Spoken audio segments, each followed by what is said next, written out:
Welcome to Stuff You Missed in History Class, a production of iHeartRadio.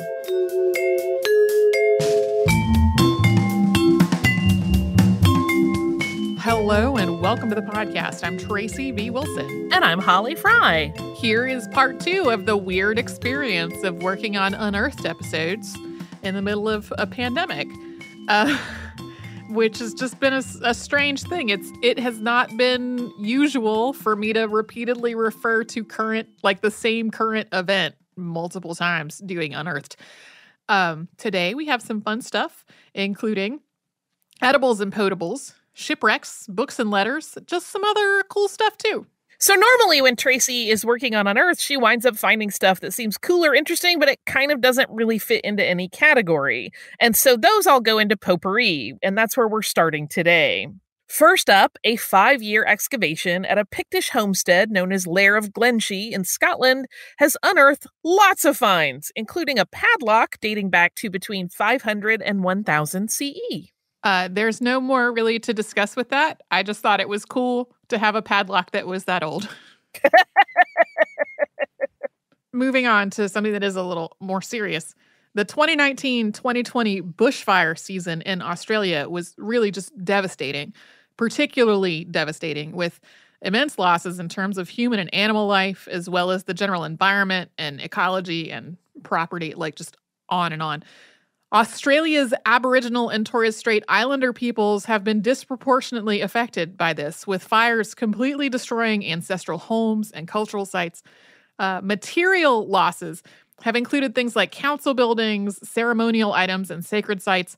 And then all of this has also been happening alongside discussions about Aboriginal land management practices that could have mitigated the fire season had anybody been following them. In a few cases, the fires have unearthed artifacts that might have gone undiscovered, something that we've talked about in previous editions of Unearthed as well, when people found artifacts between the time that a fire destroyed all the vegetation in an area and when the vegetation regrew. One example is a stone-carved boomerang found in a creek bed after the adjacent property was destroyed by fire on New Year's Eve. So it's not totally clear how this boomerang came to be there. They are not common in that particular part of Australia. However, this discovery did raise the point that people returning to their homes and their property after these fires should be alert to the presence of artifacts that have been uncovered by the fire. Switching gears, crews working on Britain's HS2 or High Speed 2 have found what may be the oldest railroad turntable in the world while excavating the former Curzon Street station. The roundhouse that existed on the site dates back to 1837. So the site is part of a planned intercity terminus for high-speed rail that will be located in Birmingham City Centre. So more excavations of this turntable are expected, along with some efforts to figure out whether it's possible for the turntable to be preserved in some way in its current location. Researchers at Riken Nishina Center for Accelerator-Based Science in Japan have found a new way to pull tiny samples of vermilion, also known as cinnabar, from ancient artifacts. That method is sticky tape. Specifically, tiny squares of special sulfur-free tape, since sulfur would contaminate the process, and most sticky tapes on the market actually contain sulfur. So the need for this innovation came about from developments in the analysis techniques that were being used. The research group developed a method that only required 1 microgram of vermilion, and that's 500 times smaller than the sample sizes that were needed for other methods. So that's great. It's great to need to take a smaller sample because then you don't have to do nearly as much damage to the object that you're trying to study. However, they didn't actually have a way to collect a sample that was that small. It was that's a great idea, but how do we get a sample that's that small? And that answer was the sulfur-free tape in little 3 millimeter by 3 millimeter squares to just pull off the tiniest amounts of vermilion pigment from things like pottery and stone tools. I really love this sticky tape story. I do too. I was having virtual tea with a friend of mine, and she was like, "What are you working on right now?" And I was like, "Oh, I'm working on these Unearthed episodes." She's like, "Oh, I like this." And she was like, "What's something that's cool that you're finding?" And the sticky tape story was what I immediately launched into. Back in 2014, Whitaker Schroeder, a student at the University of Pennsylvania, was in Mexico looking at archaeological digs and trying to find a topic for his dissertation research. And after a while, he started noticing a street-side carnitas vendor trying to flag him down whenever he drove by. Schroeder thought the vendor was trying to get his attention as a customer, but he was a vegetarian, so he did not stop. But on the last day of his trip, he did. And it turned out that the vendor was not trying to make a sale. He had heard that Schroeder was interested in the Maya, and he wanted to tell him about a friend who had found a stone tablet. It turned out that the rancher had found something significant in his yard.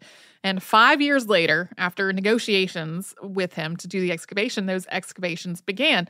They revealed the capital of the Maya kingdom of Sakzi, or White Dog, which was occupied for about 1,000 years, starting in 750 BCE or so. Archaeologists had been trying to find the seat of this kingdom since discovering references to it at other sites in 1994. The team unearthed ruins, sculptures, and monuments, one of which is inscribed with descriptions of things like rituals and battles.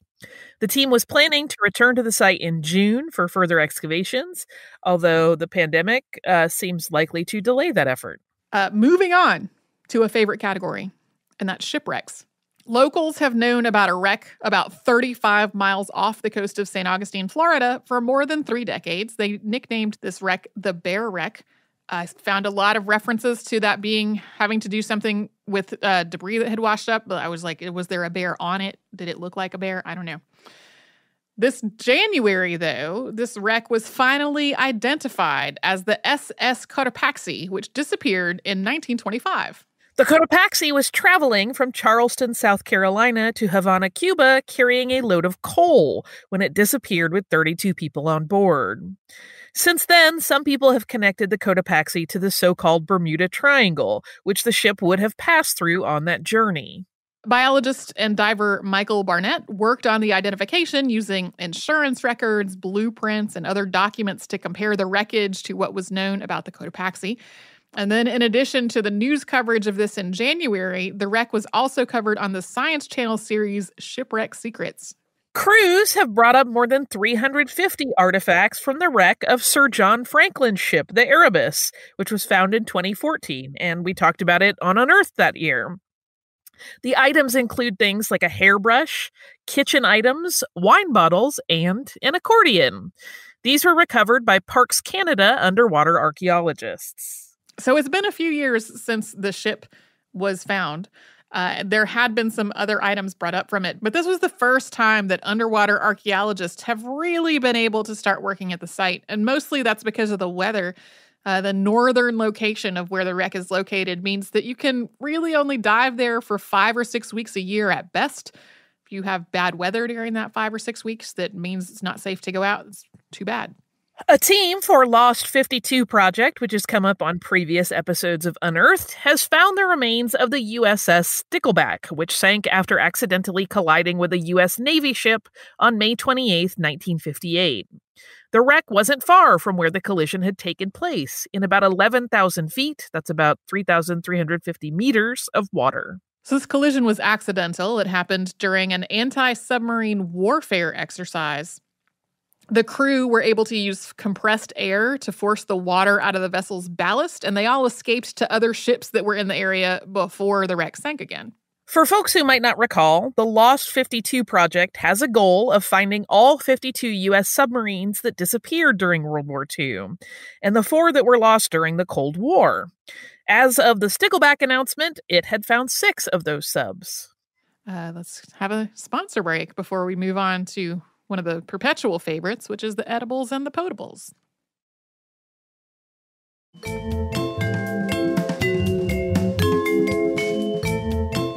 We've got several things in the world of food and drink to talk about. First up, researchers think they have figured out how the Calusa Kingdom in what's now southern Florida kept large quantities of fish from going bad in the summer heat while working on large-scale construction projects. The kingdom's public works included things like really large buildings and canals, and they would have needed a large labor force to construct. and their diet was largely fish-based. So the trick to keeping such a large supply of perishable food on hand in very hot weather was to build large water courts to temporarily hold large numbers of living fish, basically for a few days at a time, close to where the work was actually happening. Some of these water courts were massive, as large as 36,000 square feet, with an oyster shell foundation. And it wasn't just a matter of digging the equivalent of a big rectangular fishbowl.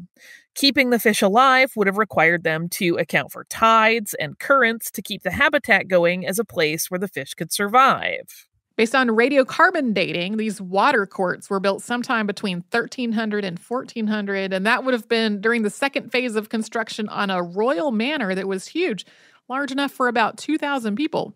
Researchers studying ancient pieces of Siberian pottery believe they figured out why pottery was first developed in that part of the world toward the end of the Ice Age. Their work involved pottery pieces that were between 12,000 and 16,000 years old. Based on the lipid residues they found, this pottery was most likely used to process fish, probably salmon. So the team's suggestion is that people developed pottery at this place and time because they were looking for alternate food sources. At some point, people had already migrated away from the coldest, least hospitable parts of what's now Russia. And it would have become increasingly hard for them to find enough food by hunting and gathering. In the words of Professor Oliver Craig, quote, "It is interesting that pottery emerges during these very cold periods and not during the comparatively warmer interstadials when forest resources such as game and nuts were more available." Researchers doing similar work in Japan came to the same conclusion about why pottery was developed there at about the same time. But the methods for making pottery were different in these two places, suggesting that two different populations each developed pottery for the same reasons and around the same time, but separately from each other. That separate study, the Japanese study's lead author, Dr. Shinya Shoda, was quoted as saying, quote, "We are very pleased with these latest results because they close a major gap in our understanding of why the world's oldest pottery was invented in different parts of Northeast Asia in the late glacial period, and also the contrasting ways in which it was being used by these ancient hunter-gatherers." Researchers in Israel planted 32 Judean date palm seeds, which had been gathered from several archaeological sites. 6 of them sprouted. Once that sprouting had happened, researchers gathered up the fragments of the germinated seeds to carbon date them. 2 of the seeds went back to between the 1st and 4th centuries BCE. 2 were from the mid-2nd century BCE to the 1st century CE, and then 2 of them were from the 1st or 2nd century CE. The age of the seeds and the characteristics of the plants themselves may shed light on how the population of Judea shifted around 2,000 years ago, as well as how people farmed date trees. Moving on, archaeologists in Tasmania have been excavating the former Picton Road station. That was home to 160 incarcerated workers while they were building a highway in the 19th century. This included the solitary cells that were used for housing, along with things like ceramics, tableware, and tools. There were also a surprising number of alcohol bottles, something that would have been tightly restricted given the fact that the laborers were prisoners. Another dig at the area is scheduled for next year. Also, and one of the funnier moments as I was getting this episode together, I keep up with all of these links to stories throughout the year on Pinterest. And what I had pinned for this story was not a whole article. It was apparently someone's accidental publishing error. It had the headline, quote, "Fragments found in a Tasmanian convict archaeological dig at Kempton." And then it had the subhead, "Evidence of many types of alcohol was found at the dig." And then that was it. There was no other content. What else do you need to know? Obviously, the evidence of many types of alcohol was what prompted me to pin the story in the first place, so it was enough for me. Speaking of alcohol, archaeologists found 600 beer bottles neatly stacked during an excavation at Scarborough Castle Inn in Leeds. The site had been home to Tetley Brewing, but the bottles, some of which still contain liquid, are from a variety of brewers in the area. Some of this liquid was analyzed and found that it did still contain alcohol, but it also contained lead. Lots and lots of lead. It seems as though the brewery's water pipes might have been contaminated, which really isn't all that surprising considering its age and the fact that it had Victorian and Georgian-era plumbing. Possibly the weirdest, creepiest, best headline of this season's Unearthed. 3,000-year-old teeth solve Pacific banana mystery. Efate is an island in the Pacific Ocean across the Coral Sea from Australia. It is home to an important archaeological site known as Teuma, which is home to a large cemetery from the Neolithic Lapita culture. The cemetery itself is the oldest in the region, known as Remote Oceania, and many of its burials are exceptionally well preserved. So while studying 3,000-year-old skeletons, researchers found microscopic particles of banana and other plants in their dental plaque. This is the first evidence that the Lapita people may have brought domesticated plants with them when they first arrived on the island, which had been uninhabited before they got there. That arrival happened about 3,000 years ago. And this may help answer some ongoing questions about how the Lapita people survived as they first settled this island. Getting into more creepy things, which makes me happy. Moving on from food, but continuing with that theme of stuff that was just kind of creepy. Italian anthropologists have concluded that what appeared to be a piece of black rock is really part of the brain of someone who died during the eruption of Mount Vesuvius in the year 79. The substance was glassy, and it was found on the inside of a person's shattered skull. In other Vesuvius news, a cranium found near Pompeii about 100 years ago has reportedly been confirmed as belonging to Pliny the Elder, at least as far as it's possible to confirm such a thing at this point. Pliny the Elder was admiral of the Roman imperial fleet and went to the area after Vesuvius erupted, both to study what was happening and to try to rescue as many people as possible. But he was killed by poisonous gas from the eruption, according to his nephew, Pliny the Younger. A jawbone was found along with the cranium, and over the course of the work, it became clear that the two bones belonged to different people. Based on isotope analysis, the jawbone belonged to someone of African descent who was in their late 30s, possibly someone enslaved by Pliny the Elder. The skull, on the other hand, belonged to someone older from the general region of Italy that Pliny the Elder was from. This was really not as conclusive as headlines made it sound like, because the headlines were like, Pliny the Elder's skull identified. And it's more like, maybe this is a cranium that belonged to somebody from approximately the time and place that Pliny the Elder was from, found near Pompeii. Like, that's, it's creepy because it's a cranium, but it's also kind of silly. Moving on to some other stuff that I found a little creepy. In 2016, archaeologists found a broken bottle full of nails at a Civil War fortification known as Redoubt 9. And that today is the median of Highway I-64 in part of Virginia. This year, the William and Mary Center for Archaeological Research announced that they believe this bottle is a witch bottle. So witch bottles were meant to ward off evil spirits, something that's been practiced in various ways in different parts of the world throughout history. In this case, it involved burying a bottle full of nails near the hearth in your home, and that practice started in East Anglia in England during the Middle Ages.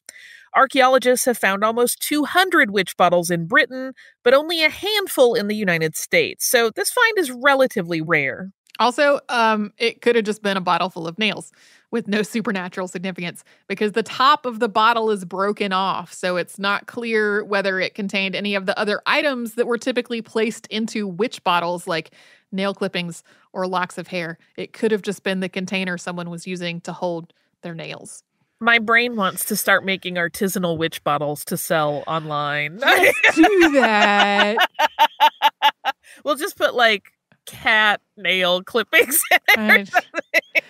I increasingly really love all of the things that, not all of the things, because some of the things that have been done are horrifying, but like the concealing of objects in walls and hearths to try to ward off evil spirits. So things like witch bottles and shoes, and they just delight me a lot. Because you don't want that bell witch to come looking for her tooth. You don't. It freaks me out. That's probably why I thought the banana thing was creepy, because it was about teeth. Anyway. Do you want to have a little break? Yeah, I'm going to recover from these teeth stories, and we'll come back in a minute.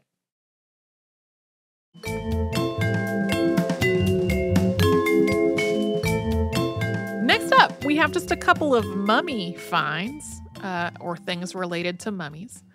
Takaburi was a woman who lived in ancient Egypt around 2,600 years ago, whose mummy was bought in the 19th century and then brought to Belfast, Ireland in 1834. Analysis of her mummy has revealed that her cause of death was being stabbed in the back.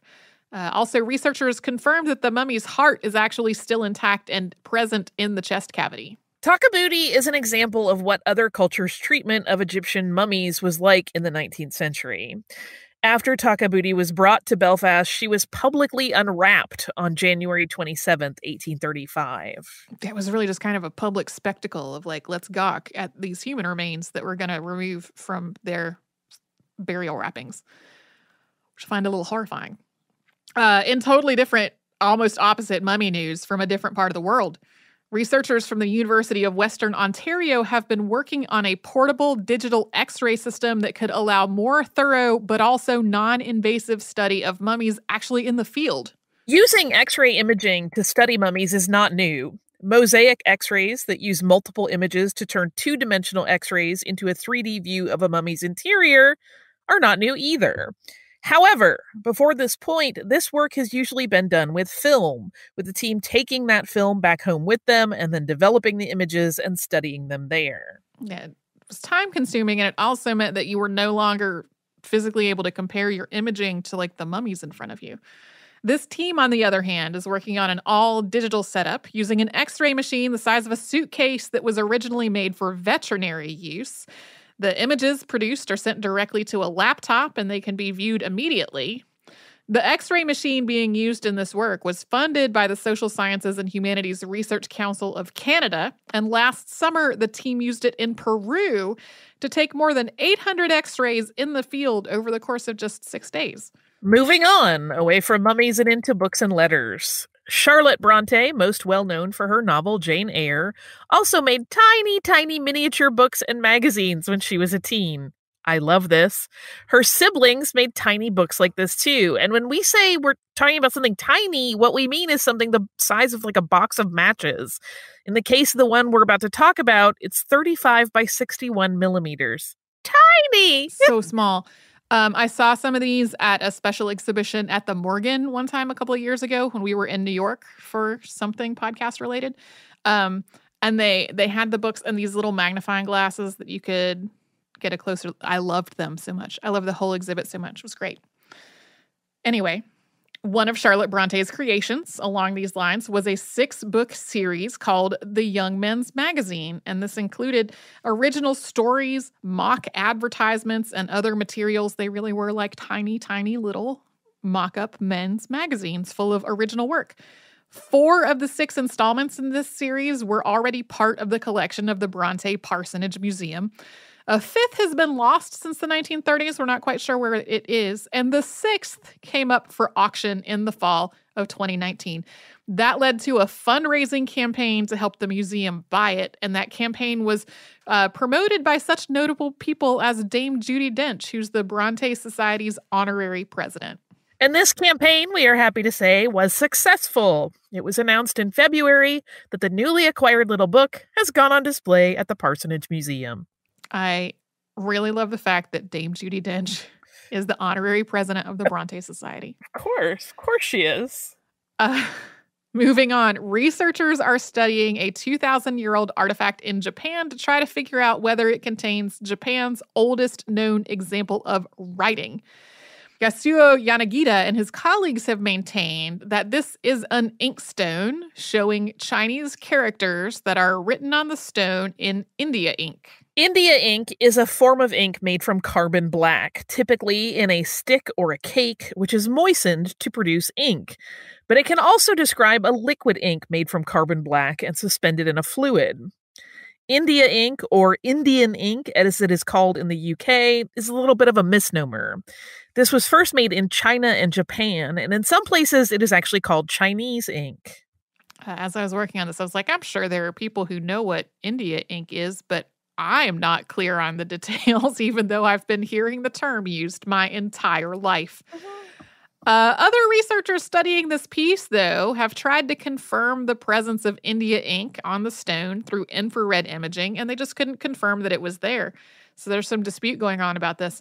If it is ultimately confirmed that this really is an example of writing, it would move the first use of writing in Japan to between 200 and 300 years earlier than what's currently known. When Chile occupied Peru during the 1879 to 1884 Pacific War, Chilean forces removed, among other things, thousands of books and manuscripts from Peru's National Library. Chile returned more than 4,500 books, but some of the ones that were taken were sold to private collectors. Yeah, this is also something that is a repatriation, which we're going to talk about more of them in a bit. One such manuscript is Memories of the Peruvian Monarchy, or Outline of the Inca's History by Justo Apu Salhurawa Inca. Very sorry if I have pronounced that badly. He was a descendant of Huayna Capac, who was the 16th century Inca emperor who we talked about in our previous episode on the Battle of Cajamarca. This is a beautiful illustrated manuscript detailing the history of the Inca Empire and Spanish conquest in the region. A lot of it is sourced from documents that have not survived until the present day. After more than a decade of negotiation, a private collector agreed to return the manuscript to Peru in November of 2019, and it was publicly shown for the first time earlier this year. It has also been digitized, although Tracy was not able to find the digitization online. Yeah, I found various references to it being available digitally, but possibly because I am searching in English and don't know how it might be described in Spanish in a searchable way. I was not able to find it. As our last entry into Books and Letters, we're going to count blueprints as books. Back in 1959, senior draftsman Ken Barnes was working on a fighter jet project in Canada, helping to design the Avro Arrow Mark II. When the first Avro Arrow made its debut, it was one of the fastest jets in its class. It had been designed to intercept Soviet aircraft if they were to attack targets in North America. This was a Cold War era aircraft. At the same time, other developments like the intercontinental ballistic missile and satellite technology meant that the Arrow was simultaneously at the top of its class and out of date. So the government canceled the Mark II project and ordered everyone working on it to destroy all their documents to keep them from falling into Cold War-era enemy hands. Barnes, however, did not do this. And in a story that at this point could have gone very differently, I'm imagining like some heists or something that did not happen, but what if they had? He kept them safely in his home, where they stayed tucked away in a workbench in his basement until they were inherited by his son Gord. The younger Barnes ultimately donated them, and they became part of an exhibit called Touch the Sky, the story of Avro Canada at the University of Saskatchewan's Diefenbaker Canada Centre. We have a couple of repatriations to talk about. The Helen Ladd Thompson Revocable Trust has donated more than 100 items to Hawaii's Iolani Palace. This is something that a lot of news coverage has framed as being related to the overthrow of the Hawaiian monarchy at the hands of U.S. business interests aided by the military in 1893. That's something that we've talked about on the show.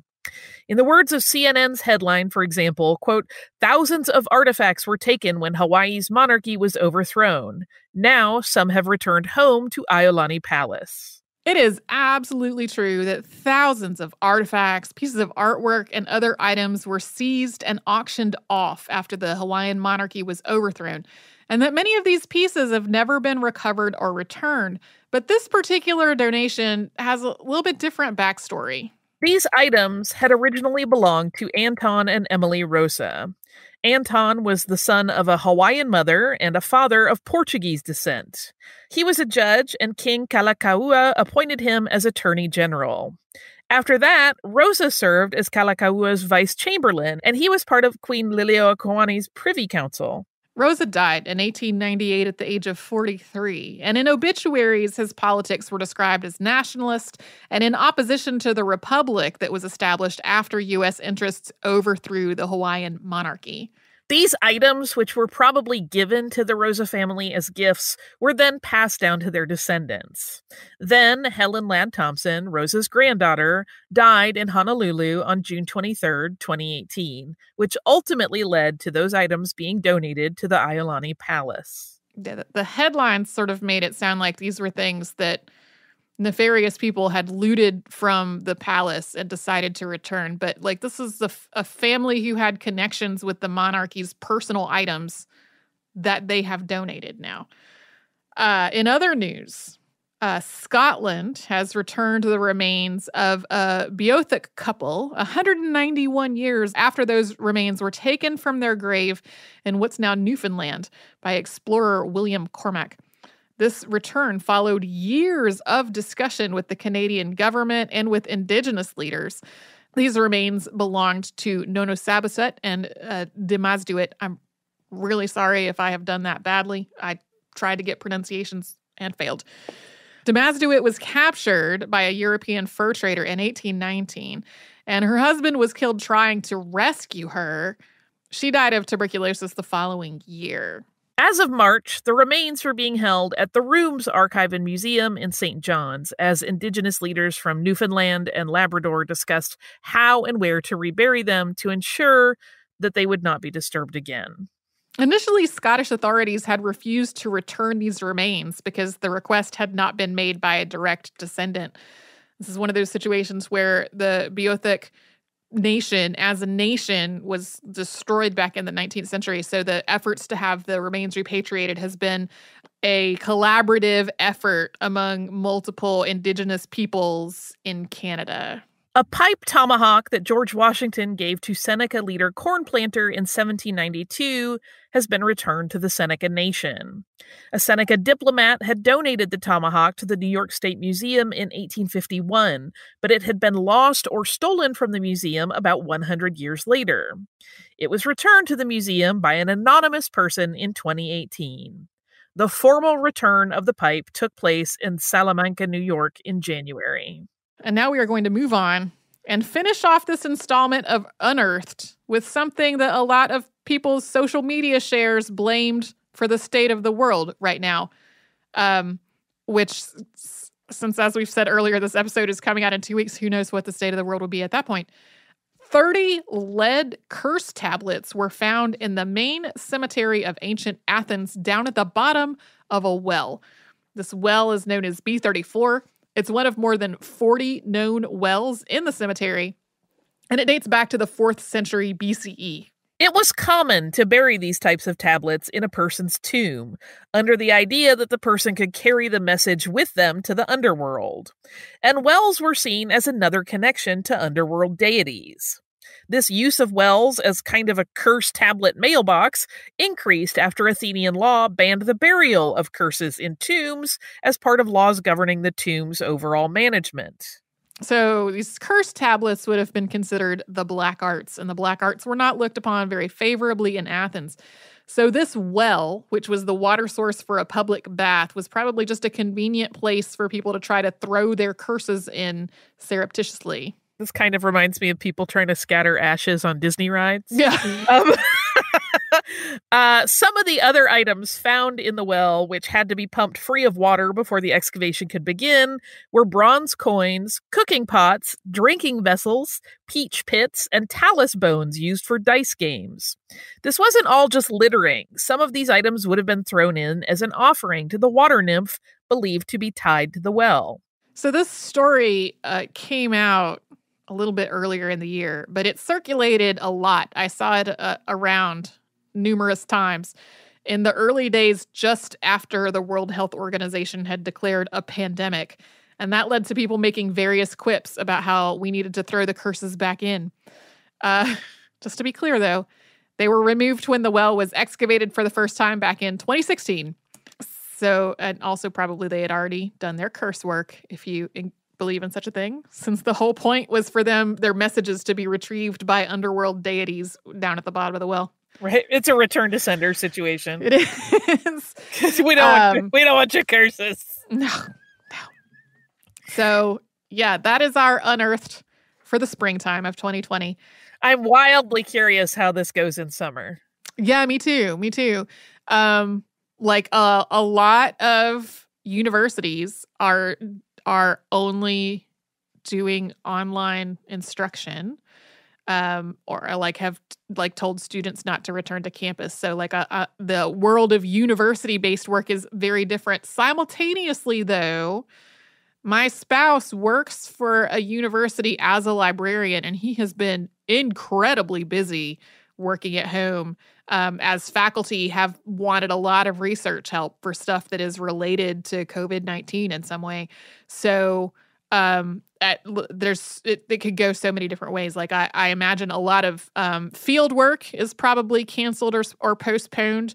A lot of conferences where these kinds of things make their first public appearance, like those, a lot of them have either been canceled or postponed or moved to an all online format.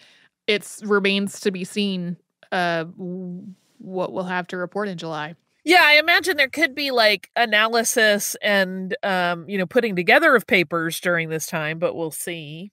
We'll see. Well, and based on our own experience, it's a little hard to concentrate. That it is. I mean, we have a lot to be thankful for, Holly and I, in our work, but also it's been kind of just an emotional and mental struggle. Yeah, I find myself like in the middle of research and being like, none of this makes sense together. How do I make a narrative structure? And then I realize like 2 hours have passed and I've just been essentially staring at a cat. Same. Like, I'm just like, I don't know what happened here, but I got to make up for lost time. Yeah. Do you have a little listener mail to take us out? I do have listener mail. It is from someone who asked us to please leave their name off if we read it, so I'm doing that. They write, I would just like to thank you, ladies, for your special coronavirus episodes. Podcasters may not be doctors or laboratory technicians or truck drivers and supermarket shelf stackers, but you're still doing an important job of keeping the spirits up of people stuck at home. My wife and I are in Australia and are both working from home. I work for the railways, and most other railroaders still have to go to work to keep the trains moving. We're running more intermodal general freight trains than ever. They are as long as they can be to fit into passing loops, also known as sidings, but are not as heavy as they could be. Things like dried pasta and toilet paper take up a lot of space, but are not very heavy.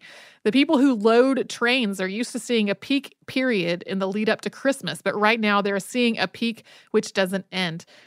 One of the biggest problems I have is having to keep picking the cats off the laptop. We have 3 cats and a dog.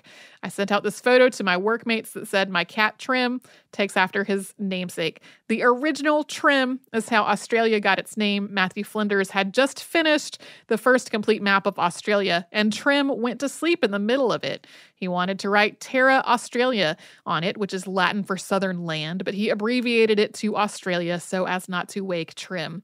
I then had to explain to one of my workmates that it wasn't true. British Naval Office Matthew Flinders was the first person to circumnavigate Australia and to properly map it. He did bring his cat, a ship's cat called Trim, with him.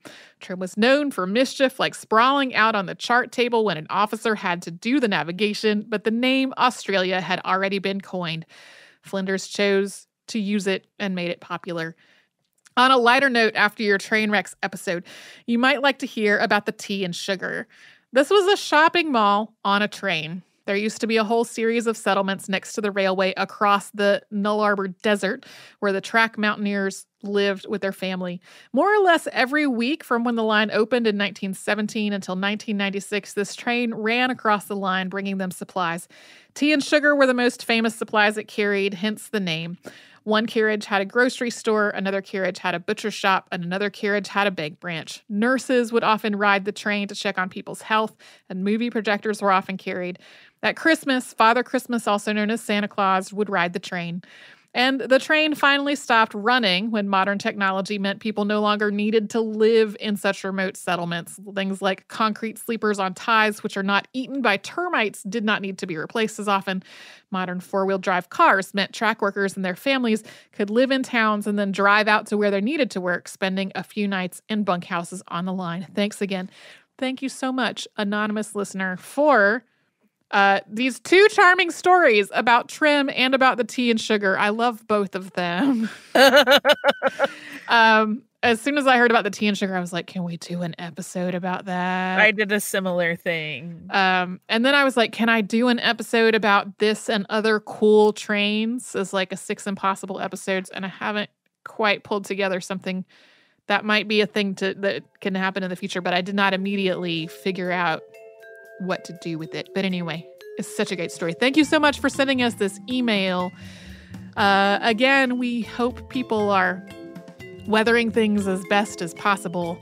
And thanks for listening to our show. If you would like to write to us, we're at historypodcast@iheartradio.com. And then we're all over social media at Missed in History, which is where you'll find our Facebook, Twitter, Pinterest, and Instagram.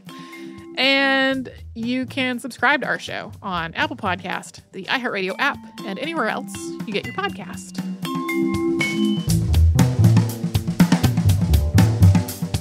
Stuff You Missed in History Class is a production of iHeartRadio. For more podcasts from iHeartRadio, visit the iHeartRadio app, Apple Podcasts, or wherever you listen to your favorite shows.